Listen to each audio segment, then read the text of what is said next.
नाज़रीन, उमरकोट मां ख़बर है जेका अवां ताईं पहुचायूं पिया। डॉक्टर एमलाल वाघाणी की रिपोर्ट मुताबिक पाकिस्तान मुस्लिम लीग नून के अक़लियती MNA मोहतरम नीलम कुमारी पारा 9 तारीख़ 11 महीनो 2025 ते मोकिलियल ख़त ज़रिए पेश कयल स्कीम की मंजूरी ॾेई छॾी। उन हवाले से NHA इस्लामाबाद तरफा जारी कयल ख़त वसूल थियो है।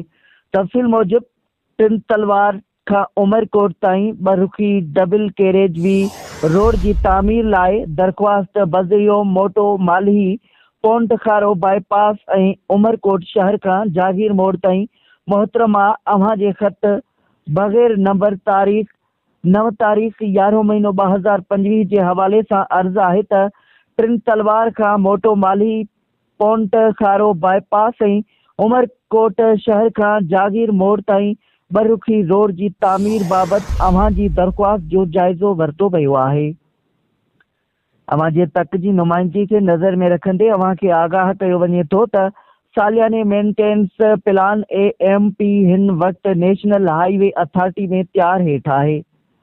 उन हवाले से वधिक आगाह कयो वञे थो त तजवीज़ कयल रोड स्कीमूं ऐं ईंदड़ AMP के मुक़रर कयल तरीक़ेकार तहत गौर लाइ पेश कयो वेंदो, जैमें फंडन की दस्तियाबी लागापियल अथॉरिटी की मंजूरी शामिल हूंदी।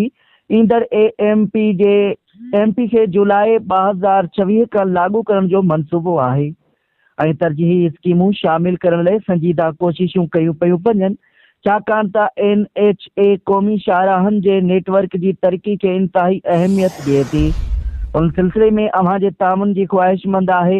हिन मंसूबे जे National Highway Authority chief executive officer CEO का मंजूरी हासिल थी चुकी है।